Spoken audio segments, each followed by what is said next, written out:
ಈ ಮಣ್ಣಿನ ಮಗ ಡಿ ಕೆ ಸುರೇಶ್ ಸಾಹೇಬ್ರಿಗೂ ಕೂಡ ಈ ವೇದಿಕೆಗೆ ನಾನು ಸ್ವಾಗತವನ್ನು ಬಯಸ್ತೇನೆ. ನಾವೆಲ್ಲರೂ ಕೂಡ ಮಾಧ್ಯಮ ಮಿತ್ರರು, ಸ್ನೇಹಿತರೆ, ತಮ್ಮೆಲ್ಲರೂ ಕೂಡ ಸ್ವಾಗತವನ್ನು ಕೋರ್ತಾ ಬಹಳ ಪವಿತ್ರವಾದ ಇದೊಂದು ಕಾರ್ಯಕ್ರಮ. ತಮ್ಮೆಲ್ಲರೂ ಕೂಡ ಗೊತ್ತಿದೆ, ಈ ಆಂದೋಲನ 2ನೇ ದಿವಸಕ್ಕೆ ನಾವೆಲ್ಲರೂ ಕೂಡ ಕಾಲಿಟ್ಟಿದ್ದೀವಿ.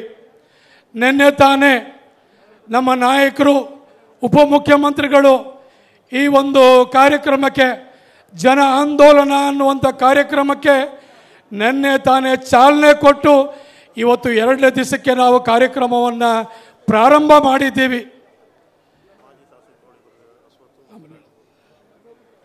ಈ ಒಂದು ಆಂದೋಲನದ ವಿಶೇಷತೆ ತಮಗೆಲ್ಲ ಗೊತ್ತಿದೆ.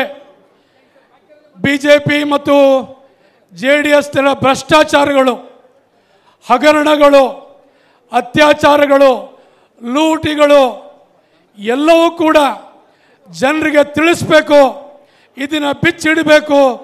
ಇವರು ಇಲ್ಲ ಸಲ್ಲದ ಆರೋಪಗಳನ್ನು ಕಾಂಗ್ರೆಸ್ ಮೇಲೆ ಮಾಡ್ತಾ ಇದ್ದಾರೆ.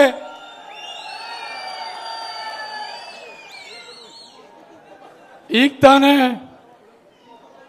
ನಮ್ಮ ವೇದಿಕೆ ಬಂದಿರತಕ್ಕಂಥ ಮಾನ್ಯ ಅಲ್ಪಸಂಖ್ಯಾತ ಸಚಿವರು, ನಮ್ಮ ನಾಯಕರಾದಂಥ ಜಮೀರ್ ಸಾಹೇಬ್ರಿಗೂ ಕೂಡ ನಾನು ಸ್ವಾಗತವನ್ನು ಬಯಸ್ತೇನೆ. ನಾನು